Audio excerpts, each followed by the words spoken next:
भक्तिर्भवति नैष्ठिकी कृष्णाय वासुदेवाय देवकी नंदनाय च नंदगोपकुमाराय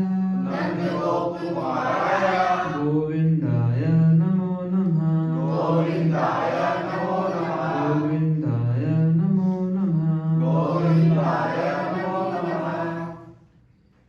श्रीमद्भागवतम प्रथम स्कंद अध्याय 9 श्लोक संख्या 17 से 24। तो 24 नंबर श्लोक हम दोहराएंगे, बाकी श्लोक बाद में पढ़ेंगे। तो पहले इनका शब्दार्थ दोहराएंगे, फिर श्लोक का उच्चारण करेंगे ताकि हम अच्छे से श्लोक को बोलकर उच्चारण कर सकें। इसको खोल दीजिए माता जी, बार बार बोलना बंद करना पड़ेगा। हाँ, इतना खोल दीजिए।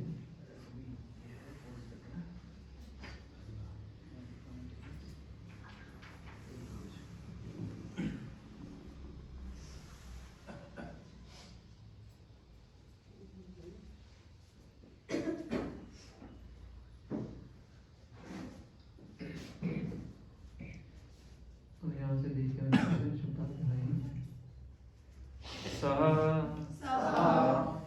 वे देव देवः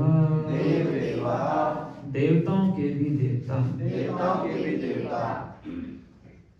प्रभुओं में श्रेष्ठ भगवान प्रतीक्षता कृपया प्रतीक्षा करें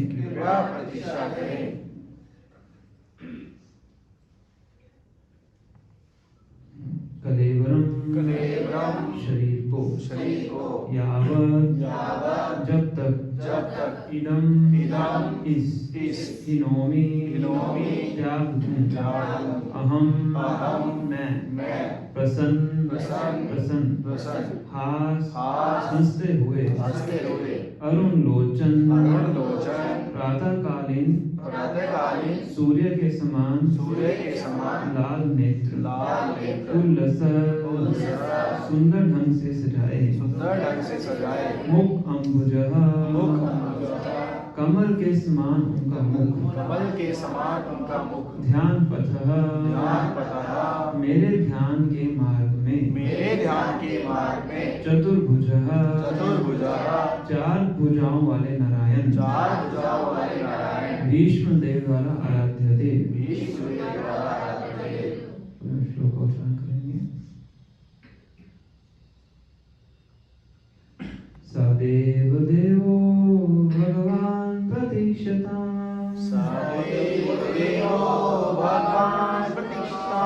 कले ब्रह्म्यावलिदं हिनोम्यहम् प्रसन्नहासा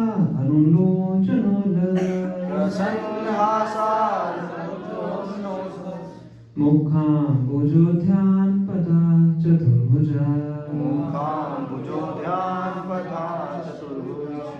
सदेव देवो भगवान प्रतीक्षताम्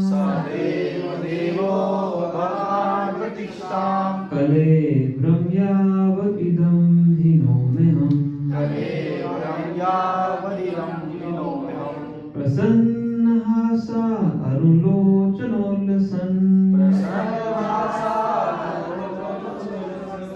मुखाम्बुजो ध्यानपदा चतुर्भुजा सदेव देवो भगवान प्रतीक्षताम्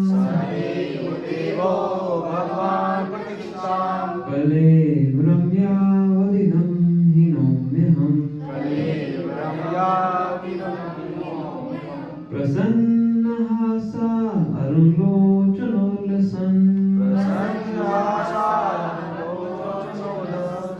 मुखाम्बुजो ध्यानपतश्चतुर्भुजा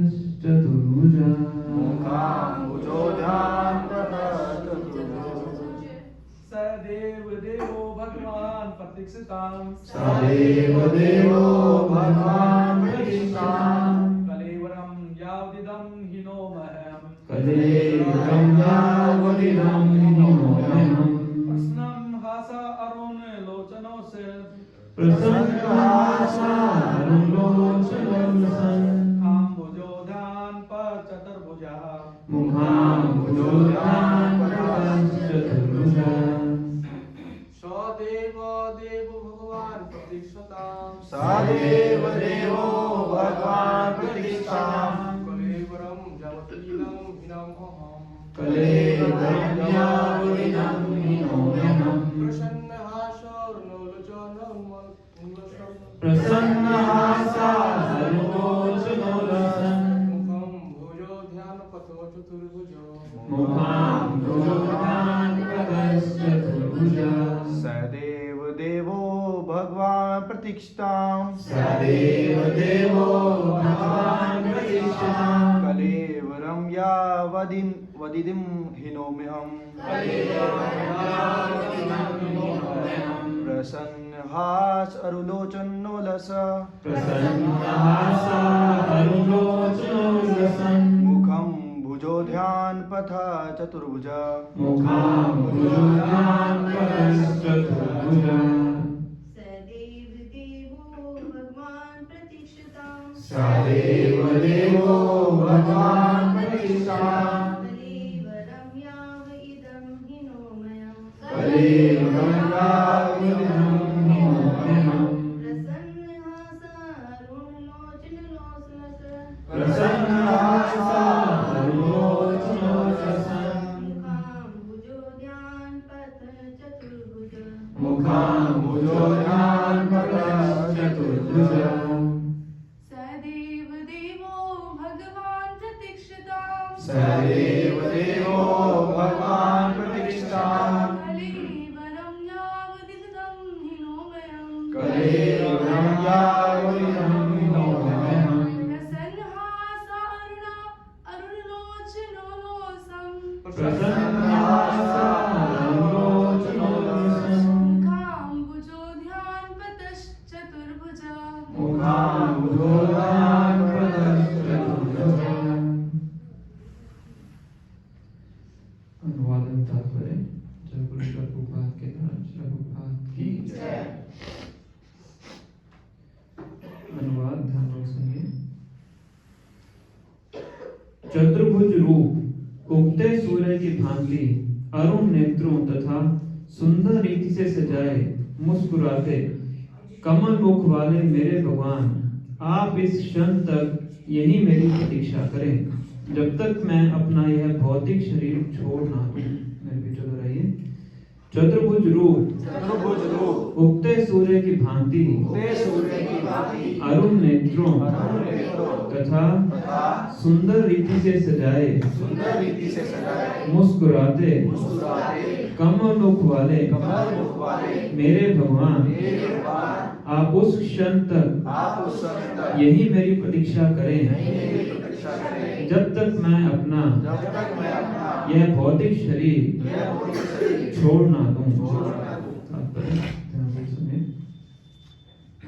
भीष्म देव अच्छी तरह जानते थे कि भगवान श्री कृष्ण आदि नारायण हैं। उनके आराध्य देव चतुर्भुज नारायण थे, लेकिन वे यह जानते थे कि ये चतुर्भुज नारायण भगवान कृष्ण के पूर्ण अंश हैं। परोक्ष रूप में उन्होंने इच्छा व्यक्त की कि भगवान श्री कृष्ण अपने चतुर्भुज नारायण रूप में प्रकट हों। वैष्णव सदा ही अपने आचरण में विनीत होता है। यद्यपि यह 100% निश्चित था कि इस शरीर को त्याग कर भीष्मदेव वैकुंठ लोक जा रहे हैं, तो भी विनीत वैष्णव के रूप में उन्होंने भगवान की सुंदर मुख आकृति देखनी चाहिए, क्योंकि उन्होंने सोचा कि कहीं इस शरीर को छोड़ने के बाद वे भगवान का दर्शन ना भी कर पाए। वैष्णव को कभी गर्व नहीं होता। यद्यपि भगवान अपने भक्तों को अपने धाम में प्रवेश करने की गारंटी देते हैं। यहाँ पर भीष्मदेव कहते हैं, जब तक मैं अपना शरीर त्याग ना दूं।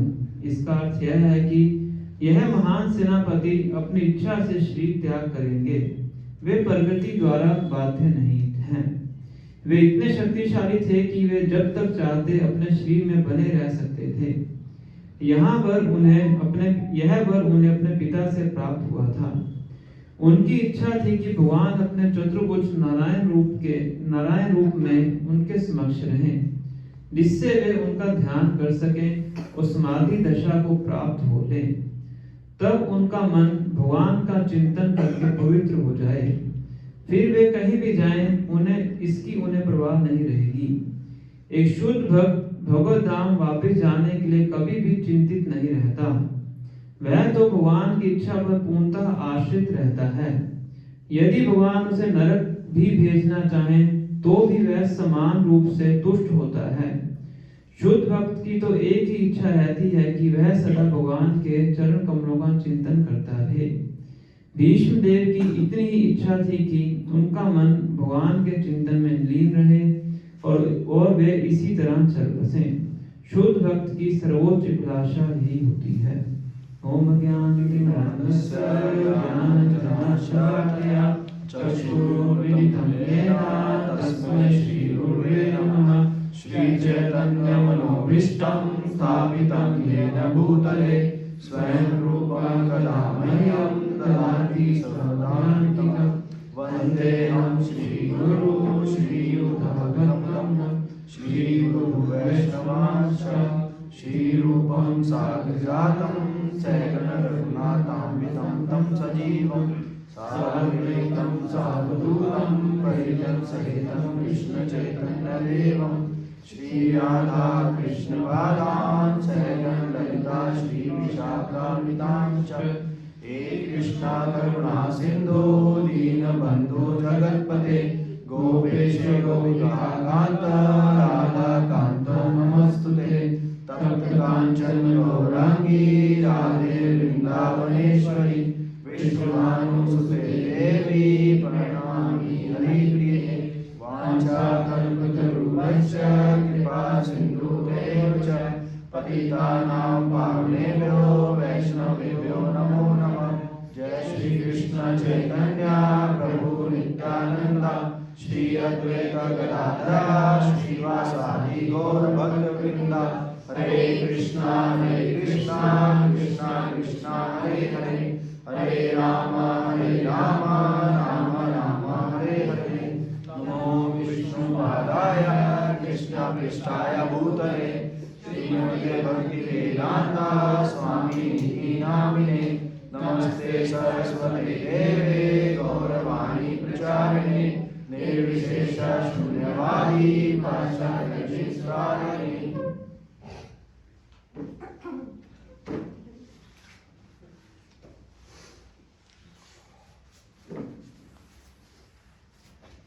हरे कृष्ण।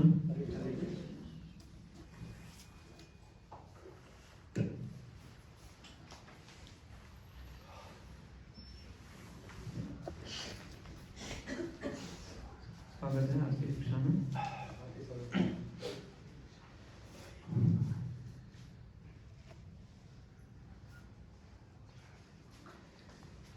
तो आज हम पढ़ेंगे श्लोक संख्या 17 से श्लोक संख्या 24। तो ये प्रसंग चल रहा है कि भीष्म देव मृत्युशैया के ऊपर लेटे हुए हैं, मानव शैया के ऊपर, और ऋषि महाराज और अन्य पांडव और स्वयं भगवान श्री कृष्ण और पूरे ब्रह्मांड में जितने भी बड़े बड़े ऋषि मुनि हैं अपने शिष्यों के साथ वो उनको मिलने के लिए आए हैं। मिलने का मतलब क्या है? साधु से मिलने का मतलब क्या है?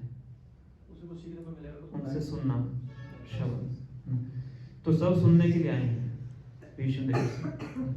और भगवान जानबूझ के यहाँ भीष्म देव की महिमा को बढ़ाना चाहते हैं, ये पूरे संसार को दिखाने के लिए कि जो मेरा शुद्ध भक्त है वो ऐसी शरीर और मन की स्थिति होने के बावजूद भी बड़े बड़े ऋषि मुनियों को जो कि वैरागी आश्रम में हैं उनको भी संदेश देने के लिए काबिल है। भीष्म देव वैरागी आश्रम में नहीं है, ऐसे ब्रह्मचारी आश्रम में यहाँ पे रहते कहाँ पे हैं? राजमहल में, है ना। और फिर भी इतने शक्तिशाली हैं मानसिक रूप से भी और सिद्धांतिक रूप से भी कि बड़े बड़े विरक्त महात्माओं को भी संदेश देने के काबिल हैं, वही मृत्युशैया के ऊपर। तो इसलिए भगवान भीष्म देव की महिमा को बढ़ा रहे हैं। और यहाँ से ही पता लगता है कि भीष्म देव महाजन है। जो 12 महाजन है उनमें से कौन है? भीष्म देव जी। तो भीष्म देव युधिष्ठिर महाराज से मिलते हैं और युधिष्ठिर महाराज पांचों पांडवों को देख के उनको बहुत प्रसन्नता होती है कि उनकी आंतरिक इच्छा थी कि पांचों पांडव ही राजा बनने चाहिए, दुर्योधन को राजा बनाने की उनकी इच्छा नहीं थी, पर वचनबद्ध थे इसलिए दुर्योधन की सेवा करते थे। उन्होंने वचन दिया था सत्यवती को कि आपके जो पुत्र हैं उनके, सत्यवती के जो पिता थे उनको वचन दिया था कि आपके जो पुत्री के पुत्र होंगे उनकी मैं सेवा करूंगा, इसलिए वो ये कार्य कर रहे थे।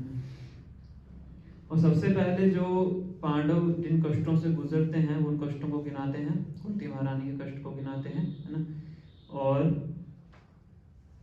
क्या कहें, ये आश्चर्य प्रकट करते हैं कि पांडवों के साथ इतना कष्ट और अन्याय क्यों हुआ, कि उनके साथ भगवान थे, उनके साथ गदाधारी भीम थे, धनुर्धारी अर्जुन थे और धर्म के पुत्र युधिष्ठिर थे, तभी फिर भी इतना कुछ होने के बावजूद भी उनके साथ इतना अन्याय और गलत कार्य क्यों हुआ। पापी व्यक्ति थे नहीं, धर्मराज हैं। तो फिर वो बताते हैं सर्वम कालम कृतम इदम, कि जो सब कुछ हुआ है किसके द्वारा किया गया है, काल के द्वारा किया गया है। तो पिछली क्लास में हमने चर्चा की थी, स्टोरी हमने डिस्कस की थी सांप की और हंटर की, जिसमें हमने चर्चा किया था किस प्रकार से जो काल है वो भगवान के निर्देश के अनुसार कार्य करता है, और जैसे व्यक्ति कर्म करता है उसके अनुसार उसका भाग्य बनता है, उसके अनुसार उसके जीवन में घटनाएं बनती हैं। और जो शुद्ध भक्त होते हैं उनके साथ भगवान स्वयं पर्सनली डील करते हैं। तो ये भगवान की इच्छा थी जो पांडवों के साथ हुआ, कुरुक्षेत्र की भूमि में हुआ। 17वें श्लोक में भीष्म इसी चीज को बता रहे हैं, तस्मादिदं दैवतंत्रं व्यवस्य भरतर्षभा तस्य अनुविहितो नाथ पाहि प्रजा प्रभु। O best among the descendants of Bharat, I maintain therefore that all this is within the plan of the Lord. Accepting the inconceivable plan of the Lord, you must follow it. तो इस चीज को जान लो कि ये भगवान का अचिंत्य योजना है। बाहरी रूप से भगवान की क्रियाओं को समझना संभव नहीं है, है ना। आप बहुत से प्रश्न खड़े कर सकते हो, इतने लोगों को क्यों मरवा दिया, द्रोणाचार्य को क्यों मरवा दिया, कर्ण को क्यों मरवा दिया भगवान ने। कुछ जगह पे बाहरी रूप से दिखने को लगता है कि भगवान ने धोखा भी किया है ना, पर भगवान इन सब नियम कानूनों से परे हैं, उनके ऊपर लागू नहीं होता है, हमारे ऊपर लागू होता है। तो बाहरी रूप से प्रश्न खड़े हो सकते हैं कि ऐसा भगवान ने क्यों किया। तो भीष्म देव यहाँ पे क्या कह रहे हैं, accepting the inconceivable plan of the Lord. Inconceivable मतलब जो हमारे चिंतन से परे है। तो भगवान की जो योजनाएं हैं हमारे चिंतन से परे हैं। तो बेस्ट तरीका क्या है, पिछले क्या चर्चा किया था हमने, सबसे अच्छा तरीका क्या है, अगर हमारे जीवन में ऐसी चीजें आती हैं जिनको हम समझ नहीं पाते हैं कि भगवान क्या कर रहे हैं, भगवान की इच्छा है, भगवान की इच्छा तो करना क्या है, इच्छा तो है, भक्ति करो। कैसे करो, भगवान से पिछले वाले में लिखते हैं,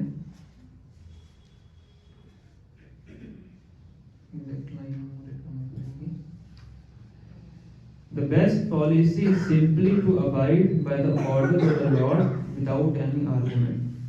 सबसे अच्छा तरीका क्या है, भगवान के आदेशों का पालन करें बिना किसी तर्क के ना। बहुत तर्क लगाते हैं हम, कोई गुरु कुछ बताते हैं, भगवान कुछ बताते हैं, तो अपने तर्क लगा देते हैं। प्रभुपाद जी कहते हैं बिना किसी तर्क के जो भगवान ने आदेश दिए हैं चुपचाप उनका पालन करें, जो कुछ जीवन में घटित होता है उसको होने दें, है ना। ये सबसे अच्छा तरीका है समस्या की घड़ी से बाहर निकलने का। तो इसलिए भीष्म देव युधिष्ठिर महाराज को कह रहे हैं कि ये सब भगवान की योजना है, चुपचाप जो आपके जीवन में होता है उसको स्वीकार कीजिए। आप राजा बने हैं तो राजपद को, अभी तक राजपद स्वीकार नहीं किया था, ये राजा बने हैं, राजपद को स्वीकार कीजिए। और जितनी प्रजा है जो बहुत कष्ट में है, कि इतने लोग मारे गए हैं, किसी के पिताजी मारे गए हैं, किसी के भाई मारे गए हैं, किसी का बेटा मारा गया है, तो सभी प्रजा बहुत कष्ट में है, सारी प्रजा का पालन कीजिए। तो भीष्म देव कृष्ण महाराज इस प्रकार से बताते हैं। अब यहाँ तक तो उन्होंने ऋषि महाराज को सांत्वना दी है। अब उनका ध्यान कहाँ पे है, विष्णुदेव का पूरा ध्यान भगवान के ऊपर है। देखना ऋषि महाराज की तरफ बता रहे हैं उनको, पर ध्यान कहाँ पे है, भगवान श्री कृष्ण की तरफ। 18वें श्लोक में क्या बता रहे हैं, एष वै भगवान साक्षात आद्यो नारायण पुमान मोहयन मायया लोकम गूढ़ चरति वृष्णिषु This Shri Krishna is no other than the inconceivable original personality of Godhead. He is the first Narayan, the supreme enjoyer, but he is moving among the descendants of Vrishni just like one of us, and he is bewildering us with his self-created energy. तो कह रहे हैं कि ये जो खड़ा है सामने, एश वही, मतलब इशारा करके बता रहे हैं, हाथ तो कर नहीं सकते, आंखों के इशारे से बता रहे हैं। एश वही, ये जो सामने खड़े हैं कौन है? भगवान साक्षात। ये साक्षात कौन है? स्वयं भगवान है। आद्यो नारायण पुमान, ऐसा मत समझो कि ये नारायण के अंश हैं। कौन है ये? नारायण के भी आदि हैं, मतलब स्वयं परम पुरुषोत्तम भगवान है, कोई अवतार नहीं है। एश वही भगवान साक्षात आद्यो नारायण पुमान, आदि नारायण है, नारायण के भी उद्गम है, और हमारे बीच में घूमते फिरते हैं। वृष्णि वंश में थे ना वो, और फिर भी हम पहचान नहीं पा रहे हैं, क्यों? मोहयन माया लोकम, पूरी दुनिया को, पूरे ब्रह्मांड को अपनी अंतरंगा शक्ति के द्वारा मोहित रखते हैं। भगवान की शक्ति है योग माया, उसके द्वारा भगवान हमेशा अपने आप को कवर करके रखते हैं। जैसे बादल है ना बाहर, तो सूर्य कवर्ड है, हम सूर्य को नहीं देख सकते। इसी प्रकार से भगवान अपने आप को अपनी योग माया से आच्छादित करके रखते हैं। नाम प्रकाशा सर्वस्य योग माया समावृता मूढ़ो अयम नाभिजानाति लोकम लोको माम अजम अव्ययम। मैं हर किसी के सामने प्रकट नहीं होता हूँ, क्यों? योग माया समावृता, अपने आप को मैं योग माया से ढक के रखता हूँ। मूढ़ो अयम नाभिजानाति, मूर्ख लोग उन्हें नहीं समझ सकते, है ना। कई बार लोग कहते हैं ना कि पहले भगवान को दिखाइए फिर विश्वास करेंगे, तो ऐसे लोग कभी भगवान को देख ही नहीं पाएंगे, ना इस जन्म में ना आगे आने वाले जन्म में। जब तक भक्ति नहीं करेंगे तब तक हम योग्य नहीं बनते हैं भगवान को देखने के लिए। भक्त्या माम अभिजानाति, भक्ति के माध्यम से भगवान को जान सकते हैं। तो विष्णु युधिष्ठिर महाराज को कह रहे हैं कि यही साक्षात नारायण है, नारायण के उद्गम है। तो ये बहुत लोगों को एक हमेशा डाउट रहता है, खास करके जो सीरियल वगैरह देख लेते हैं, कि जो कृष्ण भगवान है वो भगवान विष्णु के अवतार है किसी को डाउट? ये पहले था इस कौन में आने से पहले? मुझे भी था, मैं सीरियल देखता है। तो पर जब हम शास्त्र पढ़ते हैं तब हमें पता लगता है असलियत क्या है ना। कृष्ण भगवान विष्णु के अवतार नहीं है, भगवान विष्णु भगवान कृष्ण के अवतार है। जो तीन विष्णु हैं, कारणोदकशाही विष्णु, गर्भोदकशाही विष्णु, शिवोदकशाही विष्णु, इन तीनों को बोला जाता है पुरुष अवतार। पुरुष अवतार मतलब जो इस भौतिक जगत की रचना में, उनके पालन में, उनके संहार में मदद करते हैं। मदद करते हैं मतलब करते हैं, उनको बोलते हैं पुरुष अवतार। पुरुष मतलब एंजॉय। तो ये तीनों क्या है? भगवान श्री कृष्ण के अंश के अंश के अंश हैं, डायरेक्ट अंश भी नहीं है, मतलब अवतारों के अवतार हैं। तो इसका वर्णन स्वयं ब्रह्म संहिता में ब्रह्मा जी करते हैं।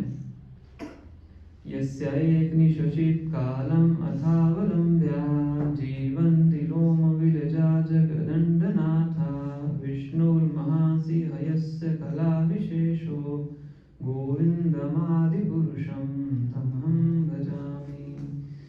तो कह रहे हैं इसमें वो महाविष्णु को बता रहे हैं। महाविष्णु कौन है? कह रहे यस्य एक निशशित कालम अथावलंब्या। ब्रह्मा जी की आयु हम सब जानते हैं, कितने साल है? 100 साल। उनका एक दिन हमें पता है 1000 चतुर्युग है।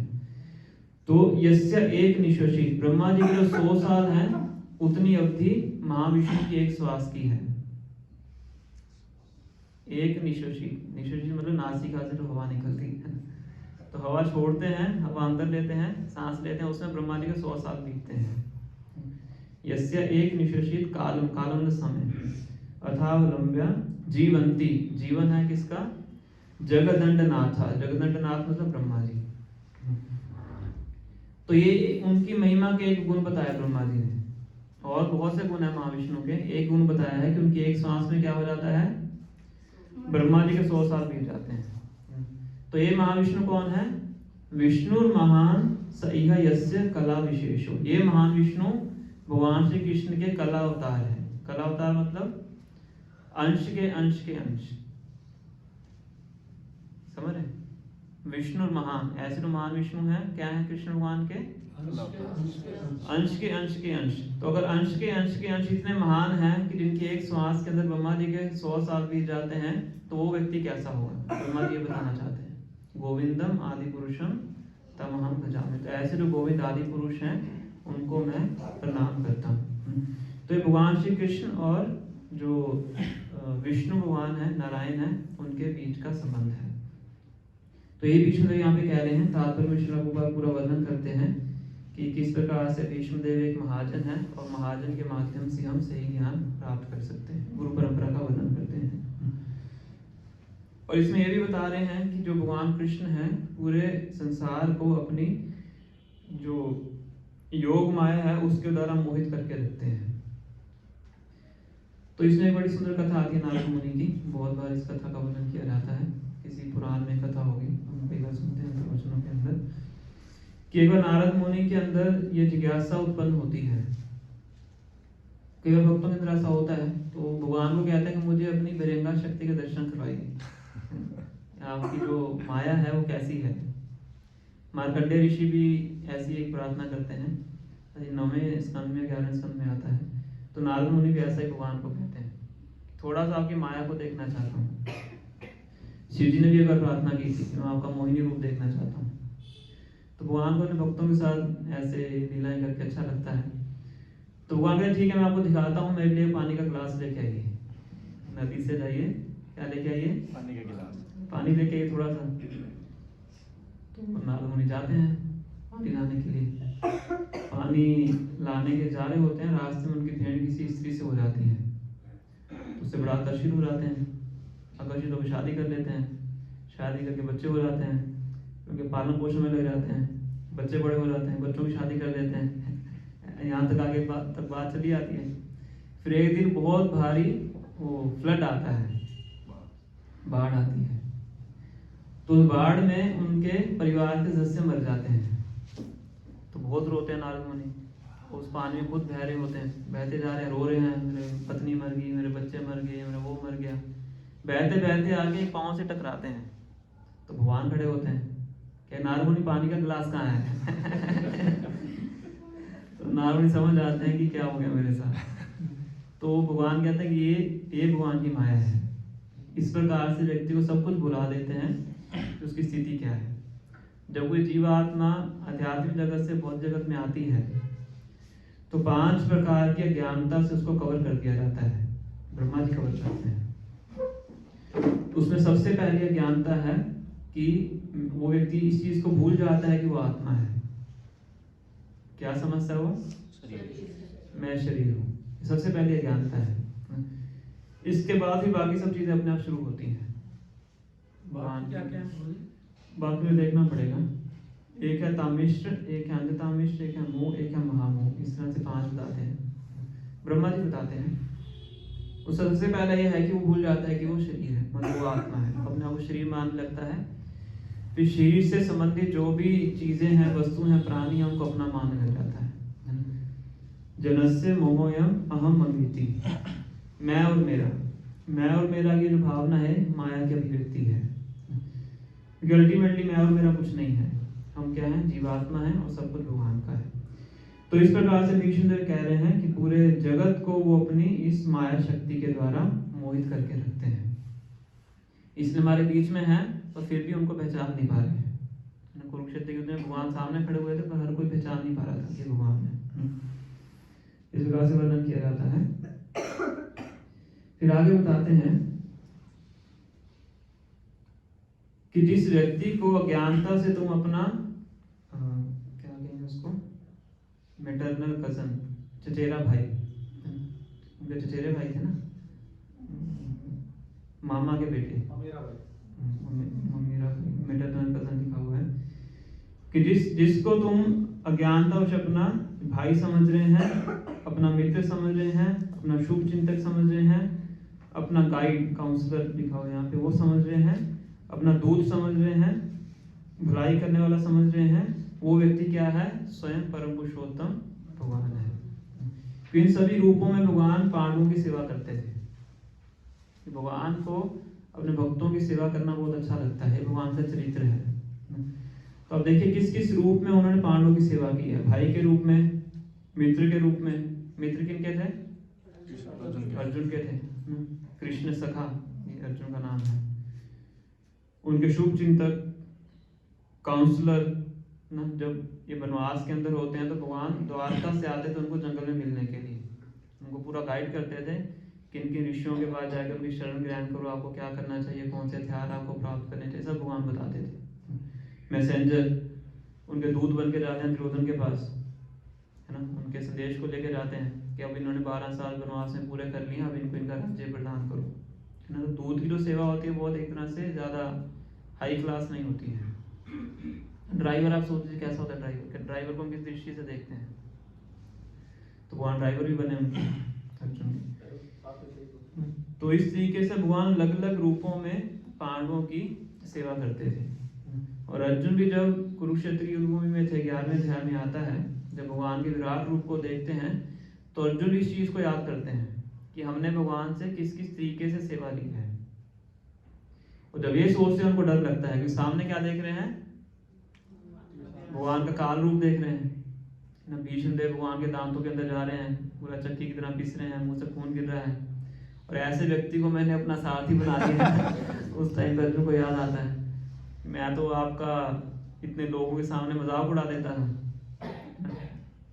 सखेति मत्वा प्रसभम यदुक्तम, सखा मान के, सखेति मत्वा, सखा मान के मैं क्या करता था, प्रसभम, हास उड़ा देता था, यदुक्तम, हे कृष्ण, हे यादव, हे सखेति, कभी कृष्ण बोल के बुलाता था, कभी यादव बोल के बुलाता था, कभी सखा बोल के बुलाता था।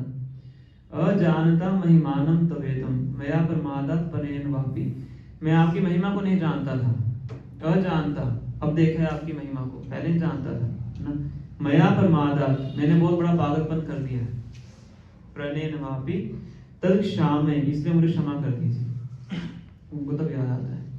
तो इस तरीके से जो भगवान श्री कृष्ण थे पांडवों की इन रूपों में सेवा करते हैं। और भीष्म देव सब युधिष्ठिर महाराज को बता रहे हैं कि इनको आप सामान्य व्यक्ति मत समझिए, ये स्वयं आदि नारायण भगवान श्री कृष्ण हैं जो आपके सामने खड़े हुए हैं। और भगवान श्री कृष्ण हैं, और आगे भगवान के गुणों का वर्णन करते हैं कि ऐसा दिमाग में नहीं आना चाहिए कि क्योंकि अर्जुन पांडवों के भगवान शुभ चिंतक थे इसलिए पांडवों के कारण उन्होंने बाकी सब कौरवों का संहार कर दिया, ये तो पक्षपात हो गया, है ना।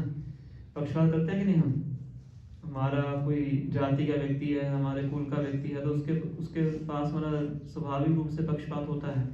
मान लीजिए किसी कंपनी में है, कोई जॉब अप्लाई करने आया है, तो आपके घर का व्यक्ति है तो आप उसको जॉब देते हैं कि नहीं, है ना।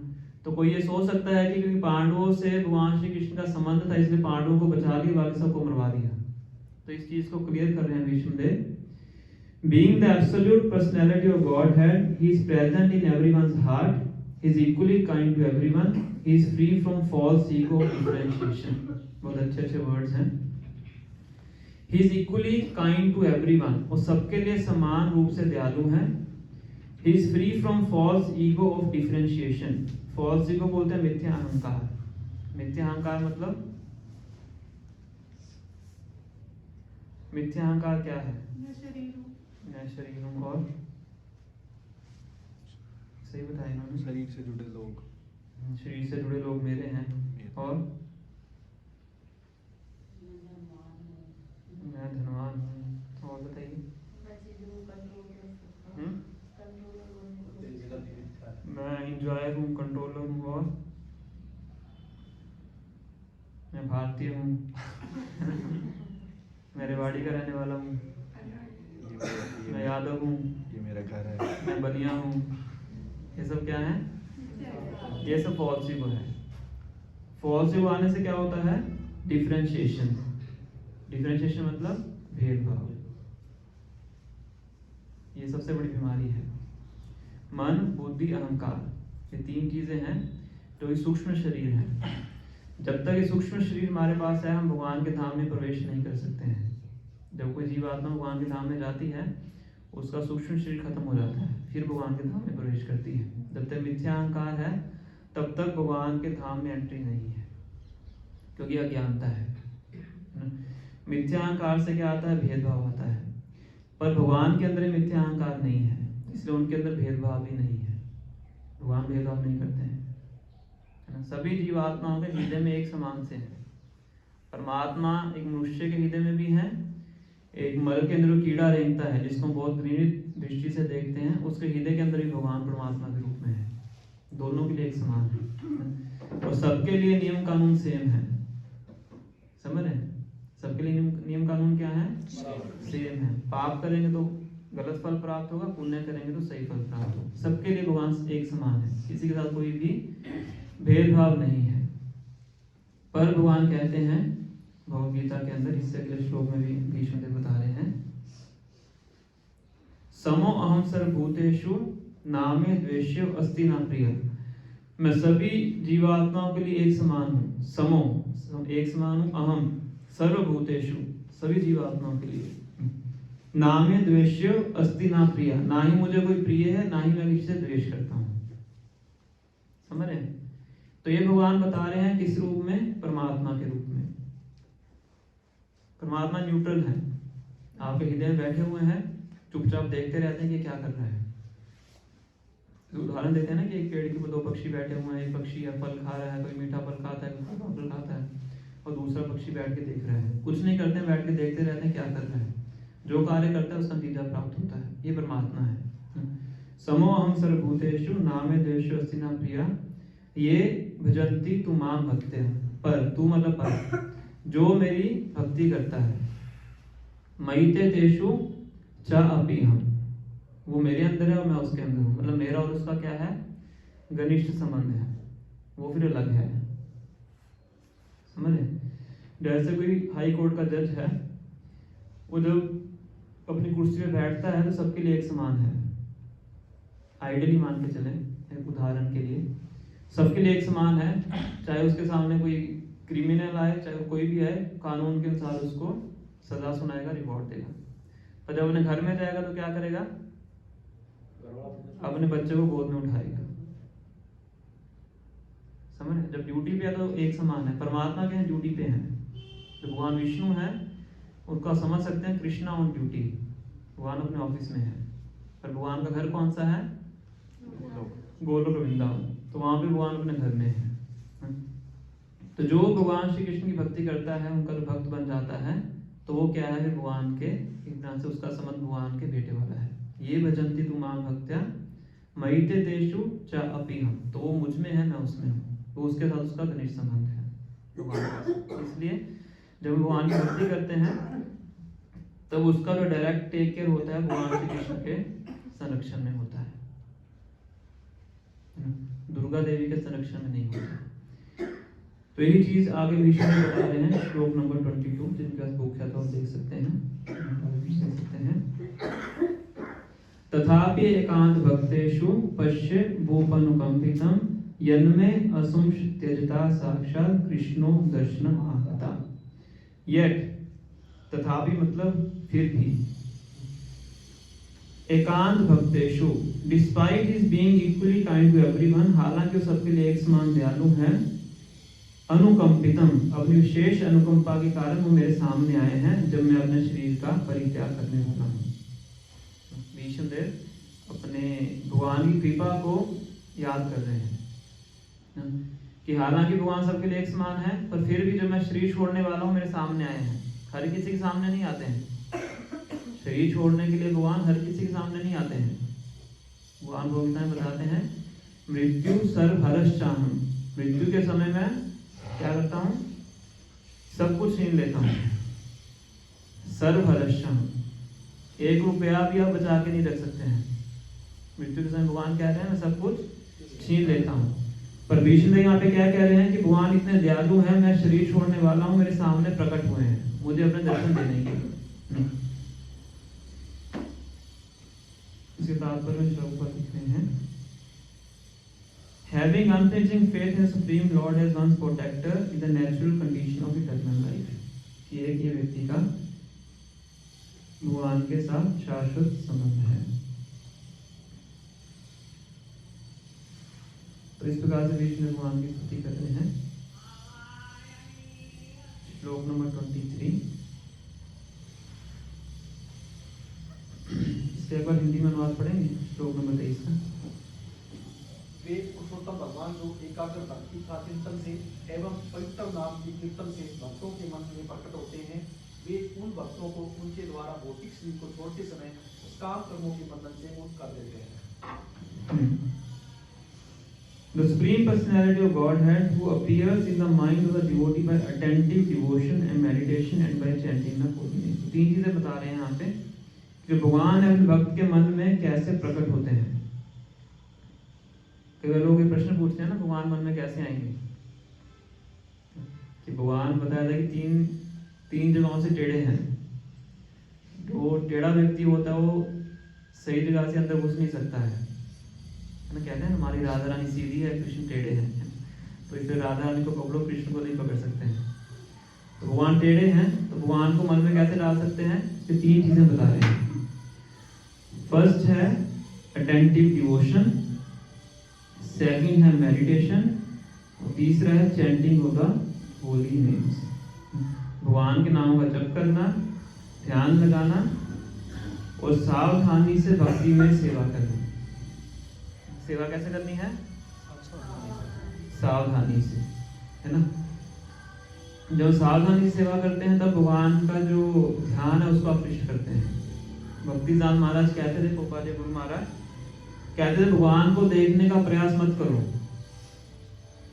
भगवान को देखने के लिए लोग कितनी कितनी दूर से जाते हैं दर्शन करने के लिए, है ना। तो क्या कह रहे हैं यहाँ पे? भगवान को देखने का प्रयास मत करो, कि भगवान को तुम अपनी चमड़े की आंखों से नहीं देख सकते, है ना। हम तो भगवान को ही देखने जाते हैं और बहुत कुछ देखते हैं, भगवान को देखते ही नहीं है। तो कहते हैं भगवान को देखने का प्रयास मत करो, इस प्रकार से सेवा करो कि भगवान खुद आपको देखने आए कि कौन ऐसा भक्त है मेरी इस प्रकार से सेवा कर रहा है। भक्तिदान महाराज इस चीज को कहते हैं। कब कहा था उन्होंने कि एक बार परिक्रमा लेके गए थे वृंदावन के अंदर, कोसी के पास की घटना है। और उनकी परिक्रमा में हजारों लोग होते थे, ऐसा नहीं छोटी मोटी परिक्रमा होती थी। तो परिक्रमा में एक अनाउंसमेंट होती है कि आपका दो विकल्प हैं।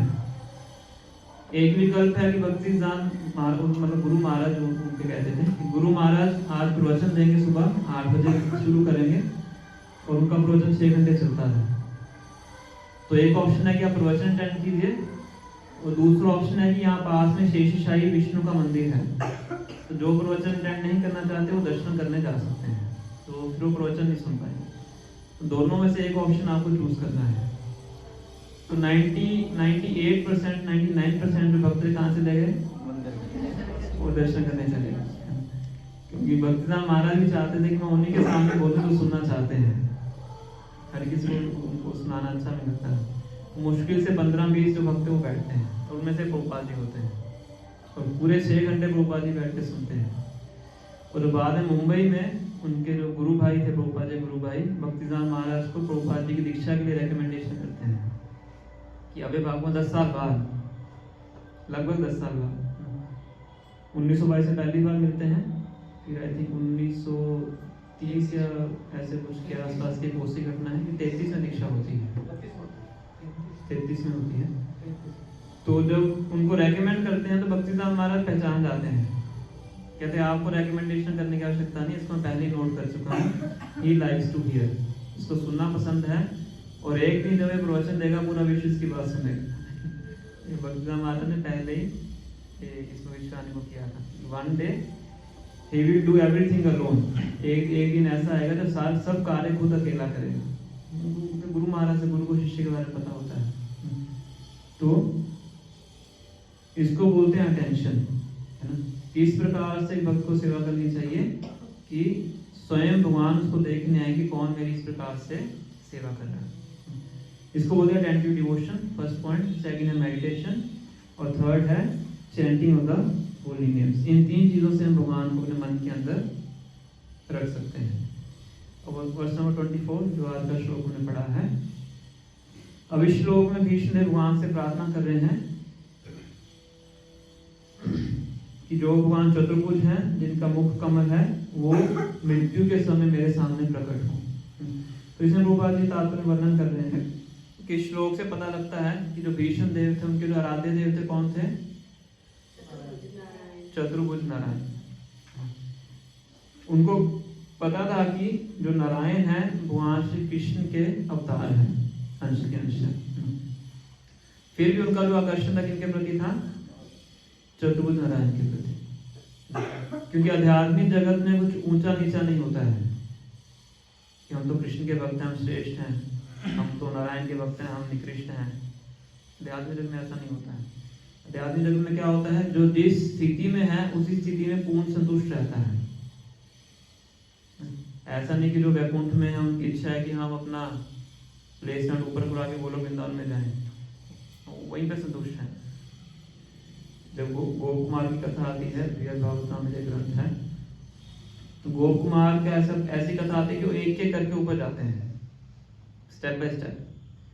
ये स्वर्गीय ग्रह में, हेवनली प्लैनेट्स में भी जाते हैं, फिर जन लोग जाते हैं, तप लोग जाते हैं, महल लोग जाते हैं, ब्रह्म लोग जाते हैं, फिर ब्रह्म लोग के बाद ब्रह्म ज्योति में भी जाते हैं, ब्रह्म ज्योति के बाद वैकुंठ में भी जाते हैं, फिर जगन्नाथपुरी जाते हैं, फिर अयोध्या में जाते हैं। तो अयोध्या में जब पहुंचते हैं तो उनकी काउंसलिंग कौन करते हैं? हनुमान जी करते हैं। हनुमान जी वहाँ पे काउंसलर हैं। तो हनुमान जी उनको कहते हैं कि आप यहीं पे रुको। अब गोप कुमार के जो आराध्य देव थे वो थे भगवान श्री कृष्ण, स्वयं गोविंद थे। तो किसी जगह पे जाके तो संतुष्टि प्राप्त नहीं होती, उनके मन में थोड़ा इनकम्प्लीटनेस लगती थी कि ये मेरे आराध्य देव नहीं है। तो ऐसे भगवान राम के पास जाते हैं तो कुछ दिन ठीक लगता है, कुछ दिन के बाद फिर उनको लगता है कि ये मेरे लिए उचित जगह नहीं है। पर हनुमान जी को कन्विंस करते हैं कि नहीं, भगवान राम से बढ़ के कोई नहीं है, तो भगवान राम की यहीं पे रहो, भगवान राम की सेवा करो, ऐसे ऐसे करो। तो उनके कहने पे रुक जाते हैं। फिर भगवान राम हनुमान जी को बुलाते हैं कि तो उनको मत रोको, उनको आगे भेजो, वो यहाँ के व्यक्ति नहीं है। तो फिर आगे वो गोप कुमार जाते हैं द्वारका में। द्वारका में जाकर भी संतुष्ट नहीं होते हैं। द्वारका के जो कृष्ण और वृंदावन कृष्ण है, दोनों के उसमें अंतर है। फिर द्वारका में उनकी काउंसलिंग करते हैं उद्धव जी और नारद जी। द्वारका में उद्धव जी सबसे श्रेष्ठ भक्त हैं। तो उद्धव जी और नारद जी के परामर्श के बाद फिर अंत में वो गोलोक वृंदावन पहुंचते हैं। कहने का मतलब क्या है कि जो जिस रस में स्थित है उसी रस में पूर्णतः प्राप्त करता है, उसमें पूरी तरह संतुष्ट रहता है। हनुमान जी अपनी स्थिति में पूरी तरह संतुष्ट हैं, उद्धव जी अपनी स्थिति में पूरी तरह संतुष्ट हैं, और भीष्म देव यहाँ पे चतुर्भुज नारायण का जो सानिध्य प्राप्त करने के लिए उसमें पूरी तरह से संतुष्ट है। तो यहाँ पे वो प्रार्थना कर रहे हैं कि अब मैं शरीर छोड़ने वाला हूँ, तो ये भगवान श्री कृष्ण है मेरे सामने अपना चतुर्भुज रूप प्रकट करें। इस तरीके से उनको बोल रहे हैं कि भगवान के उस रूप के दर्शन करते हुए मैं अपने शरीर का परित्याग करना चाहता हूँ। अब पोपा की तात्पर्य में लिख रहे हैं, बहुत अच्छी लाइन है, A Vaishnav is always humble in his behavior। जो वैष्णव होता है हमेशा स्वभाव से विनम्र होता है। हालांकि ये लिखा हुआ है कि 100% ये कंफर्म था कि भीष्म देव शरीर छोड़ने का कहाँ जाएंगे? वैकुंठ में जाएंगे। अभी तो बताया मैं, चतुर्भुज नारायण उनके आराध्य हैं, वैकुंठ में जाएंगे। पर फिर भी उनको ये लग रहा है कि मैं मृत्यु प्राप्त करने के बाद वैकुंठ में नहीं जाऊंगा। वैष्णव विनम्रता पूर्वक हमेशा अपने आप को योग्य समझता है, इसीलिए पता नहीं मृत्यु के बाद दोबारा भगवान का दर्शन कर पाऊंगा कि नहीं, इसलिए मृत्यु जब तक नहीं आती तब तक भगवान मुझे अपने चतुर्भुज रूप में दर्शन प्रदान करे। अब इस चीज को डाइजेस्ट कर पाना थोड़ा कठिन है कि भगवान सामने है फिर भी व्यक्ति अपने आप को योग्य समझ रहा है ना। हम तो थोड़ा सा उच्च कर ले, हम तो ऐसे हवा में उड़ जाते हैं, पता नहीं कितना उच्च कर लिया हमने, है ना। और अब इसके बाद आप देखिए प्रभुपाद जी के तात्पर्य पढ़ता हूं मैं, चौथे स्कंद में प्रभुपाद जी की नम्रता उसमें हम देखने को मिलती है। ध्यान से सुनिएगा, चौथा स्कंद 12 अध्याय श्लोक नंबर 33। चाहे आप लिख लीजिए इसको, घर जाके दोबारा पढ़ लीजिए इसको। 4th canto chapter 12 verse number 33। ये ध्रुव महाराज का प्रसंग है। ध्रुव महाराज जब भगवतधाम जा रहे होते हैं, विमान के अंदर होते हैं, वैकुंठ के विमान के अंदर होते हैं, तो जो विमान के अंदर जो भगवान के पार्षद होते हैं नंद सुनंद, उनके सामने अपनी इच्छा प्रकट करते हैं कि मैं तो जा रहा हूँ पर शायद मेरी माँ नीचे रह गई है, नीचे मतलब भौतिक जगत में। तो नंद और सुनंद दिखाते हैं कि देखो तुम्हारे ऊपर एक प्लेन उड़ रहा है उसमें तुम्हारी माँ है। क्योंकि माँ के जरिए भगवान की भक्ति में आते हैं, तो तुम्हारा उद्धार हुआ है तो आपकी माँ का तो उद्धार होना ही है ना। तो परिवार में कोई व्यक्ति भक्त बन जाता है, उसकी जो ऊपर की पीढ़ियां हैं उनका अपने आप डिलीवरेंस होता है। तो ये पॉइंट नंद सुनंद किनको बता रहे हैं? ध्रुव महाराज को। उसी तात्पर्य में देखिए प्रभुपाद जी क्या लिखते हैं, ध्यान से सुनिएगा। This incident proves that the शिक्षा गुरु और दीक्षा गुरु who has a disciple who strongly executes devotional service like Dhruv Maharaj can be carried by the disciple even though the instructor is not as advanced। तो ये incident इस चीज को prove करता है कि अगर कोई शिक्षा गुरु है या फिर दीक्षा गुरु है, उसका कोई शिष्य है जो बहुत अच्छे तरीके से भक्ति करता है, तो भक्ति करके खुद भगवान के धाम को जाएगा, तो उसकी भक्ति के बल पे उसका जो गुरु है वही भगवान के धाम को जा सकता है। प्रभुपाद जी लिख रहे हैं, उसका शिक्षा गुरु हो या दीक्षा गुरु हो। Although Suniti was an instructor to ध्रुव महाराज, हालांकि सुनीति ध्रुव महाराज की अध्यापक थी, बोल सकते हो, इंस्ट्रक्टर ना।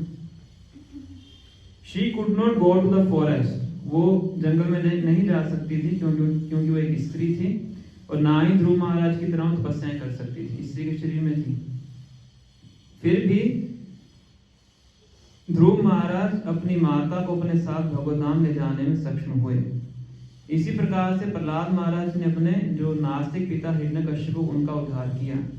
तो निष्कर्ष ये है, the conclusion is that a disciple or an offspring who is very strong devotee can carry with him to Vaikuntha Lok either his father, mother, शिक्षा गुरु और दीक्षा गुरु। तो इसका निष्कर्ष ये है कि चाहे बच्चा है चाहे शिष्य है जो कि बहुत उच्च कोटि का भक्त है, तो अपने साथ वैकुंठ में अपने माता, अपने पिता, अपने शिक्षा गुरु या दीक्षा गुरु को ले जा सकता है। समझे? तो जिस घर में कोई बेटा अगर भक्ति करना चाहता है तो आपके लिए फायदेमंद है, नुकसानदायक है? फायदेमंद है। तो लोग समझते नहीं है ना, सच को लोग रोना शुरू कर देते हैं, हमारा तो कर्म ही फूट गए हैं, हमारा बेटा भक्त बन गया है। ये अज्ञानता का लक्षण है। देखिए यहाँ पे क्या लिख रहे हैं, फ्री की टिकट प्राप्त हो रही है, आपको और क्या चाहिए ना। पुत्र आपका तपस्या करेगा, आप आराम से जाएंगे। आगे प्रभुपाद जी क्या लिख रहे हैं, श्रील भक्ति सिद्धांत सरस्वती ठाकुर यूज्ड टू से, भक्ति सिद्धांत सरस्वती ठाकुर कहते थे, if I could perfectly deliver even one soul back from back to Godhead, I would think my mission would be successful. अगर मैं अपने किसी एक शिष्य को भगवत धाम वापस भेज सका तो मैं अपने मिशन को क्या बोलेंगे, अपने इस आंदोलन को सफल मानूंगा। कितने शिष्य थे भक्ति महाराज के? वो शिष्य थे, 64 गौड़िया मठ थे भारत के अंदर। और सन्यासी शिष्य बहुत ज्यादा थे, ब्रह्मचारी शिष्य बहुत ज्यादा थे, गृहस्थ शिष्य बहुत ज्यादा थे। क्या कह रहे हैं यहाँ पे कि अगर उनमें से एक कोई भगवान के धाम को वापस चला गया तो मैं क्या समझूंगा कि मेरा प्रचार करना सफल हो गया है। अब आखिरी की 2 लाइनें पढ़िए। The Krishna consciousness movement is spreading now all over the world. Krishna भावनात्मक आंदोलन अब पूरे विश्व में फैल रहा है। At sometimes I think, Prabhupada ji लिख रहे हैं, that even though I am crippled in many ways, कई बार मैं सोचता हूँ कि हालांकि मेरे अंदर बहुत अयोग्यताएं हैं, अगर कोई मेरा एक शिष्य ध्रुव महाराज की तरह शुद्ध भक्त बन जाएगा तो मुझे भी वैकुंठ लोक ले जा पाएगा। कौन कह रहे हैं? प्रभुपाद जी कह रहे हैं, अपने आप को इतना नीचे मान रहे हैं। तो ये वैष्णव की क्या है? विनम्रता है। भक्ति में जो जितना ऊंचा है अपने आप उतना नीचे मानता है। और यही बात यहाँ पे वैष्णव देव लिख रहे हैं, प्रभुपाद जी का बता रहे हैं कि हालांकि ये 100% श्योर है कि वो भगवान के धाम को जाने वाले हैं, और फिर भी वो क्या प्रार्थना कर रहे हैं कि भगवान मुझे अपने दर्शन प्रदान करें। पता नहीं अगले जन्म में भगवान के दर्शन कर पाऊंगा कि नहीं। फिर आगे वो पद भी लिखते हैं, A pure devotee is never anxious to go back to the kingdom of God. He entirely depends on the good will of the Lord. He is equally satisfied if the Lord desires him to go to hell. तो एक शुद्ध भक्त कभी भी भगवत धाम जाने की इच्छा नहीं करता है, वो पूरी तरह से संतुष्ट रहता है चाहे भगवान उसको नरक में भी भेज दें। उसकी एकमात्र इच्छा क्या होती है कि मैं बस हमेशा भगवान का स्मरण कर सकूं और भगवान की सेवा कर सकूं, भगवान के बारे में सुन सकूं। इसलिए जितने भी उच्च कोटि के भक्त हैं हमेशा भक्तों का संग मांगते हैं। ध्रुव महाराज भगवान से भक्तों का संग मांगते हैं, प्रहलाद महाराज भगवान से भक्तों का संग मांगते हैं, गोपियां भगवान के भक्तों का संग मांगती हैं, है ना। इस प्रकार से हम समझ सकते हैं कि शुद्ध भक्ति क्या है। तो ये हमने चर्चा की है श्लोक नंबर 17 से श्लोक नंबर 24। आगे का जो प्रसंग है फिर हम अगली कक्षा में चर्चा करेंगे। 10:27 हुए हैं। किन्हीं कोई प्रश्न है, जिज्ञासा है तो आप पूछ सकते हैं। हमने तो बार बार आपसे ये सुना है कि जो भक्त होता है वो 21 पीढ़ियों को वैसे ही ले जाता है, तो यहाँ दोबारा से ये क्यों दिख रहा है कि भाई मतलब यहाँ पे तो एक बात बोली गई, कुछ गलत थोड़ा बोला। नहीं, 21 पीढ़ियों का तो जिक्र आया ही है कई बार कि 21 पीढ़ियाँ तक जाती है जो मगन हो जाता है। यहाँ तो वो प्रहलाद महाराज के केस में था सर। प्रहलाद महाराज को नरसिंह ने खुद कहते हैं, सुनिए सुनिए सुनिए, 30 और 21 पीढ़ियों का उद्धार हो जाता है।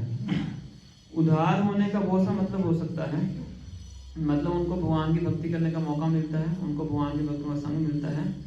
पर यहाँ पे ध्रुव महाराज का जो केस है स्पेशल केस है कि वो भगवधाम में चले जाते हैं साथ में अपनी मदर को लेके, है ना। क्योंकि उनकी मदर भी है, बॉडी रिलेशनशिप भी है, और साथ में उनके गुरु भी हैं। रास्ता तो उन्होंने दिखाया था, पथ प्रदर्शक गुरु हैं, दीक्षा गुरु नारद मुनि है, शिक्षा गुरु भी नारद मुनि है, पर पथ प्रदर्शक गुरु उनकी मदर है, उन्होंने बात दिखाया है। तो ये है निश्चित रूप से 21 पीढ़ियां उनका उद्धार होता ही है, भगवान का खुद का वचन है। और उद्धार कैसे होता है वो भगवान उसको टेक केयर करते हैं। ऐसा नहीं कि तुरंत ही भगवधाम चले जाएंगे, पर ये है कि उनको भक्ति करने का जो मौका है या भक्तों का जो संग है वो प्राप्त होता है। मेरा प्रश्न है कि जो भगवत धाम की इच्छा है वो डिजायर है, और डिजायर रहेगी तो आप भगवत धाम जाने के योग्य नहीं है। दूसरा कि जो ब्रह्मचारी आश्रम में है वो उसकी पॉसिबिलिटी 70% तक होती है जाने की, और जो गृहस्थ है उसकी पॉसिबिलिटी बता रहा हूँ मैं 10% तक है। ये परसेंटेज आंसर दिया आपने? ये भी आपके जैसे आपने लेक्चर सुना था मैंने तो नहीं बोला होगा, आपने किसी ब्रह्मचारी ने दिया था, तो उसमें उन्होंने एक लेक्चर दिया था, वो मैंने सुना तो मैं उसको बताया। तो उसमें डिजायर जब तक रहेगी तो वो भगवत धाम का योग्य नहीं बनेगा, सिर्फ कोई भी हो। तो आपके दो प्रश्न हैं। पहला प्रश्न है कि भगवत धाम जाने की डिजायर भी डिजायर है,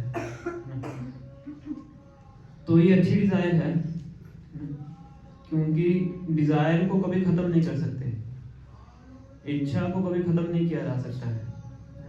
इच्छा सोल का क्या कहेंगे इसको, सिम्टम ऑफ लाइफ जिसको बोलते हैं ना, सोल का स्वभाव है, आत्मा का स्वभाव है, उसको नहीं छीन सकते, उसको खत्म नहीं कर सकते। ये तो पत्थर में और इंसान में अंतर नहीं रहेगा, है ना? पर इच्छा की जो क्वालिटी है उसको चेंज किया जा सकता है, भौतिक इच्छा को आध्यात्मिक इच्छा में परिवर्तित किया जा सकता है ना। आत्म इंद्रिया प्रीति वांछा तारे भले काम, कृष्ण इंद्रिया प्रीति वांछा धरे प्रेम नाम। अपनी इंद्रियों को तुष्ट करने की जो इच्छा है वो क्या है, काम। आत्म इंद्रिया मेरी इंद्रियां, आत्म इंद्रिया प्रीति वांछा तारे भले काम, उसको बोलते हैं काम वासना। कृष्ण इंद्रिया प्रीति वांछा धरे प्रेम नाम, कृष्ण की इंद्रियों को तुष्ट करना वो क्या है, वो है प्रेम। तो इच्छा कभी खत्म नहीं हो सकती है, इच्छा की क्वालिटी चेंज कर सकते हो आप, भौतिक ना करके आध्यात्मिक इच्छा कर सकते हो, और यही आध्यात्मिक इच्छा फिर आपको भौतिक इच्छाओं से मुक्त करती है।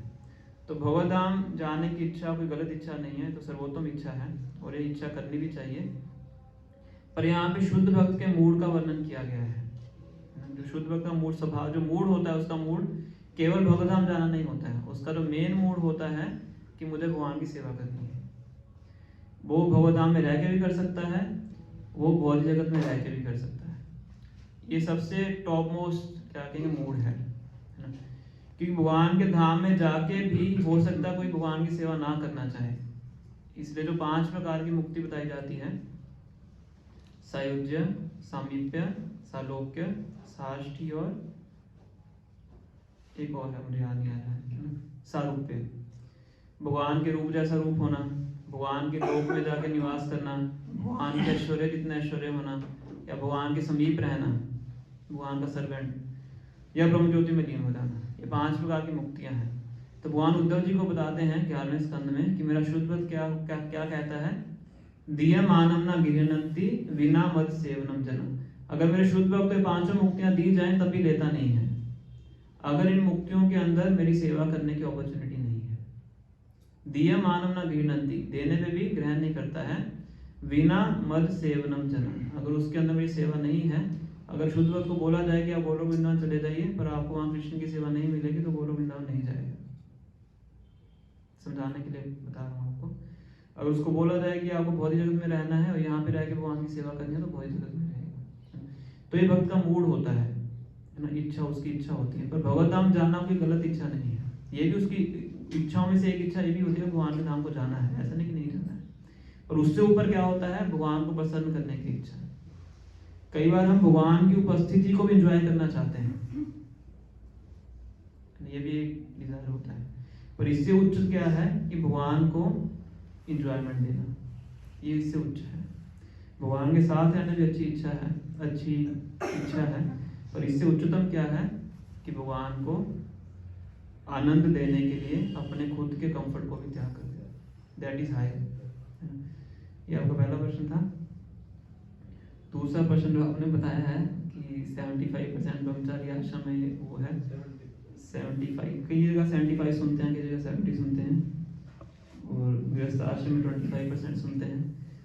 तो ये थोड़ा सा वो है, डाउटफुल है ना, कि प्रभुपाद जी ने कहाँ बोला है। एक बार हमारे राईबाग में एक गृहस्थ भक्त थे, उन्होंने क्लास में ये स्टेटमेंट बोली थी कि हम तो निगृहस्थ हैं, ये ब्रह्मचारी बहुत श्रेष्ठ हैं, इनकी 75% प्रोबेबिलिटी है जाने की, हमारी 25% है।